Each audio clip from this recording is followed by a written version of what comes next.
ഉച്ചയ്ക്ക് 2:15.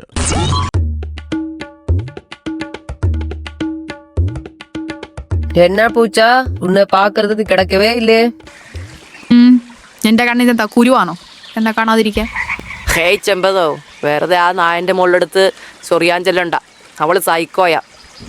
അയ്യേ, അതെന്റെ മകളൊന്നുമല്ല. ഒരു ഒഴുക്കിന് പറഞ്ഞതാടാ പട്ടി. ദേ ഉണക്ക പശു, എന്റെ ഈ കൈതളത്തിയൊരെണ്ണം തന്നാനുണ്ടല്ലോ. പിന്നെ എന്റെ കയ്യും കാലും മാങ്ങാ പറിക്കാൻ പോകുവാണല്ലോ. ദേ പെണ്ണെ, പുറംകാലിനൊരു തൊഴി തന്നാലുണ്ടല്ലോ അല്ലേ. ഓ, ഒന്ന് അടങ്ങാവാ രണ്ടുപേരും. എടി നീ ഒന്നും മിണ്ടാതിരിടി. എരി എങ്ങനെ മിണ്ടാതിരിക്കാനാടി?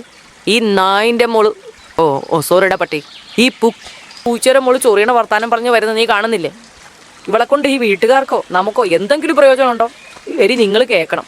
കഴിഞ്ഞ ദിവസം ഇവിടുത്തെ ആപ്പാപ്പൻ നടന്നുകൊണ്ടിരുന്നപ്പോൾ മുറ്റത്തൊന്ന് ഉരുണ്ട് വീണു. അതുവരെ അങ്ങേരുടെ കൂടെ നടന്ന് ബിസ്ക്കറ്റ് തിന്നോണ്ടിരുന്നവളാ. അവള് തിരിഞ്ഞൊരൊറ്റ പോക്ക്. പിന്നെ ഞാനാ കുരച്ച് ആളെ കൂട്ടി അങ്ങേരെ ആശുപത്രിയിൽ എത്തിച്ചത്. അതിനൊന്നും എന്നെ കിട്ടൂല. ഇവനാണെങ്കിൽ ആരെങ്കിലും എന്തെങ്കിലും തിന്നാൻ ഇട്ടു കൊടുത്താ പിന്നെ അവരെ മണത്ത് നടന്നോളൂ. അവർ രണ്ടെണ്ണം തന്നാലും ഇളിച്ചോണ്ട് നിന്നുകൊള്ളു. ഞാനേ അന്തസ്സുള്ള കടുവ ഫാമിലിയിൽ പെട്ടവളാ. കറവാടിയാ ഞാൻ. എടി, അവനെ തിന്ന ചോറിന് നന്ദിയെങ്കിലും കാണിക്കും. ഞങ്ങളാണ് തരുന്ന ഭക്ഷണത്തിന് പാലും കൊടുക്കും. നിന്നെ വളർത്തിട്ട് എന്ത് കിട്ടാനാടി? ക്യൂട്ട്നെസ്. എന്തോന്ന് ക്യൂട്ട്നെസ് അത് ഞാൻ വാരി കോരി കൊടുക്കും. പിന്നെ എന്നെ ഒരുമാതിരി ചൊറിയാൻ വന്ന ആരാണെന്ന് ഞാൻ നോക്കൂല. ഞാൻ മാന്തും.